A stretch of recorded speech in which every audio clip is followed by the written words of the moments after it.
솔직히 이 정도 가격이면 중국에서 생산되든 어디서 생산되든 신경 쓰는 소비자들이 거의 없긴 합니다. 소비자들은 제일 목적으로 추구하는 게 저렴한 가격, 그리고 이런 가격이 무색하게 좋은 상품성을 원하니까요. 이걸 모델 Y 중국산 모델이 한번 증명했고 EX30도 이 증명을 이어간다고 볼 수 있죠. 출시 전부터 반응이 상당히 좋다고 하고 보조금 포함 가격으로 따지면 거의 토레스 전기 차량도 비슷한 가격이 나온다고 하잖아요. 보면 그래도 프리미엄 수입 브랜드인데 이건 혹하지 않을 수가 없죠. 그래서 지난번 영상에서도 굉장히 비중 있게 다뤄드렸는데 뭔가 문제가 좀 생겼습니다. 저는 이걸 예견된 사고라고 봅니다. 왜냐면 지난 몇 년 동안 있었던 문제인데 여전히 개선이 안 되고 있고 이번 EX30은 특히나 심각하게 영향을 받을 거라서 그렇습니다. 예비 차주들한테는 날벼락 같은 소식일 수도 있는데 이게 현실입니다. 어떤 얘기인지 쉽고 빠르게 정리해드리겠습니다. 내 차니까 소중하니까.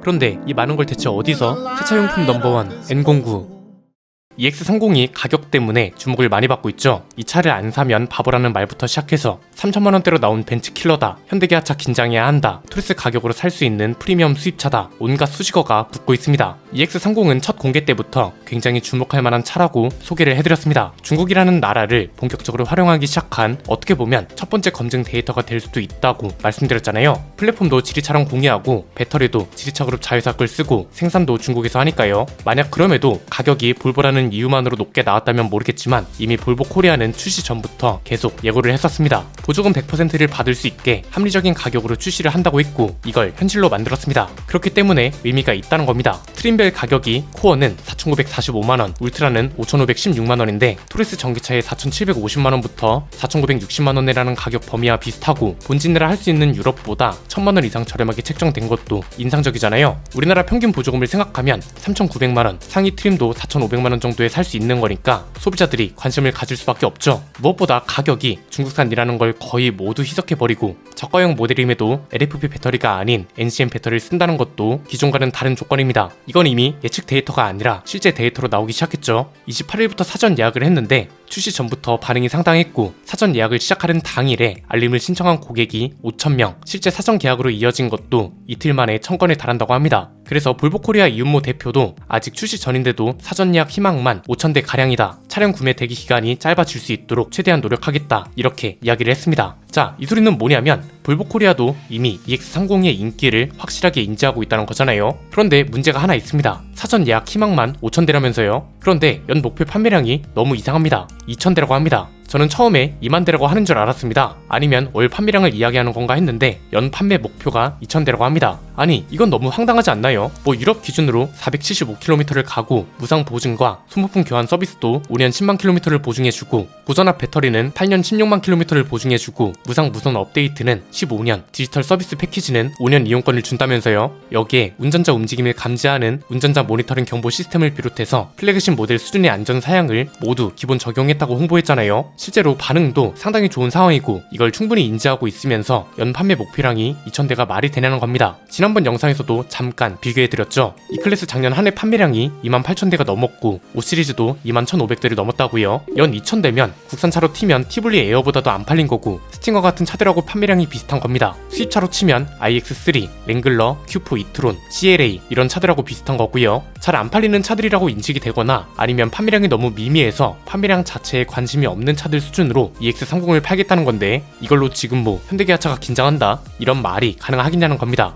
문제는 볼보가 이러는 게 하루 이틀 일이 아니란 겁니다. 중간에 전 세계적인 이슈가 몇 가지 있었죠. 코로나 사태와 반도체 부족 사태가 대표적인데 이것 때문이라고 헷갈리시면 안 됩니다. 이런 사태가 있기 이전부터 볼보는 공급 물량 문제가 심각했던 브랜드입니다. 거의 매년 이슈가 됐었는데 간단하게 살펴보면 이렇습니다. 작년에도 공급 물량이 문제가 돼서 4분기부터 대규모로 물량을 공급하겠다는 계획을 발표했습니다. 그런데 이 계획을 발표했음에도 판매량은 그렇게 크게 늘어나지 않았습니다. 판매량 데이터는 뒤에서 자세히 살펴보도록 하고요. 2020년에는 XC90이 입소문으로 한창 관심을 끌 때 지금은 이혼했지만 이 당시 최동석 박지훈 아나운서 가족이 역주행하던 마이티랑 부딪히는 사고가 있었잖아요. 경미한 부상에 그쳤다면서 볼보의 안전성이 최고다 이런 식으로 입소문이 났거든요. 그래서 볼보 판매량이 많이 오를 거라는 전망과 동시에 나왔던 게 수요가 늘어도 공급량이 따라가지 못하고 있다는 지적이었습니다. 대부분의 모델들이 기본 1개월에서 2개월 이상 대기 기간이 있었고 XC40이나 XC60도 이때는 이미 대기 기간이 6개월 이상이었습니다. 더 이전으로 가도 마찬가지입니다. 2019년에는 오히려 대기 기간이 더 심각했습니다. 이때는 V60 같은 차들이 인기였는데요. 당시 대기 기간이 2년에 달했습니다. XC40도 1년, XC60하고 S60 같은 차들도 6개월이 최소 대기 기간이었단 말이죠. 이때도 한결같이 이윤모 대표는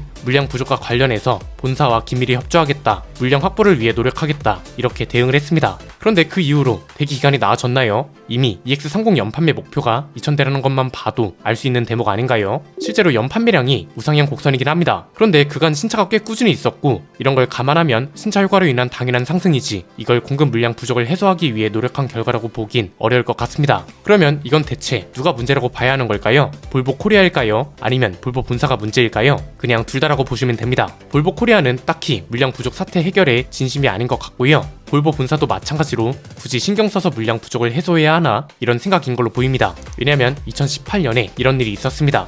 이때도 물량 부족이 이슈였는데 이윤모 대표가 이런 말을 했습니다. 예상했던 물량보다 훨씬 빠르게 고객에게 배송하고 있다. 볼보 차량의 물량 부족 현상은 전 세계의 공통된 모습이다. 스웨덴 본사에서도 한국 시장의 중요성을 알고 있으며 물량 부족을 해소하기 위해 긴밀히 협조하고 있다. 자, 이때가 언제냐면 평택항에 차가 있는데 일부러 고객 인도를 안 한다는 소문이 있었을 때거든요. 일단 이건 사실이 아니라고 밝힌 상태였는데 여기서 알 수 있는 건 뭔가요? 오히려 한국 시장은 신경을 많이 써주고 있다는 식으로 회사에선 인지하고 있다는 거죠. 그리고 볼보의 물량 부족은 전 세계에서 공통으로 나타나는 현상이다. 한마디로 어떤 시장이든 물량 부족 문제를 겪고 있다. 어떤 시장이든 물량 부족을 해소하지 않고 있다. 이런 소리가 됩니다. 스웨덴 본사에서도 한국 시장의 중요성을 알고 있다는 건 어쨌든 수년 전부터 한국 시장도 물량이 부족하다는 걸 인지하고 있다는 거잖아요. 그런데 6개월이 걸리든 2년이 걸리든 물량 공급이 눈에 띄게 나아진 적이 한 번도 없었고 이건 스웨덴 본사에서 딱히 물량 부족 해소에 대한 의지가 없으니 한국 지사에서 어떤 말을 해도 들어주지 않는다고도 볼 수 있죠. 그렇다고 한국 지사에서 이걸 당연시 여기는 것처럼 보이면 안 되니까 본사랑 긴밀하게 협의하겠다 이렇게 일단 대응을 하고 있다고 볼 수 있는 겁니다. 정치인의 언어로 치면 긍정적으로 검토해 보겠습니다. 이런 거랑 비슷하다고 생각하시면 될 것 같고요.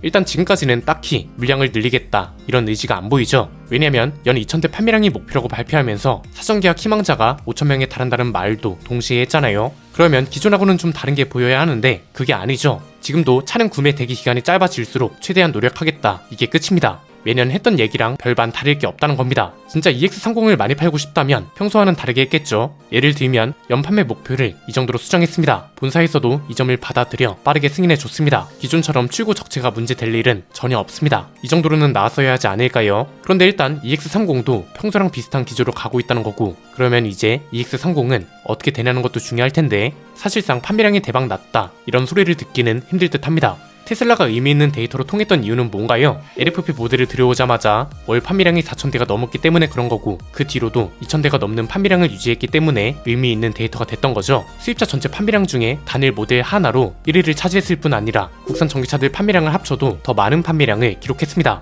그런데 지금 EX30은 목표가 연 2,000대입니다. 솔직히 이 정도면 언론 기사에서 현대기아차가 긴장해야 한다, 토리스 가격이다, 벤츠 킬러다 이런 수식어를 붙여주는 게 전혀 의미가 없다는 거죠. 실제 사전 계약이 이틀 만에 1,000대 이런 소리는 겨우 이틀 만에 연판매 목표량의 절반이 채워졌다는 겁니다. 사전 예약 고객들도 단순 계산하면 최소 6개월 이상을 기다려야 한다는 소린데 그동안 다른 브랜드들은 가만히 있나요? 국내 브랜드뿐만 아니라 해외 브랜드들도 저가형 전기차 출시에 혈안이고 그나마 한국 물량은 신경을 쓰는데도 이 정도라면 판매량으로 의미 있는 데이터를 만들기는 상당히 힘들지 않을까 싶네요. 오늘 내용은 여기까지입니다. 내용이 유익하셨다면 구독과 좋아요 알림 설정 부탁드립니다. 지금까지 저는 안피디였습니다. 감사합니다.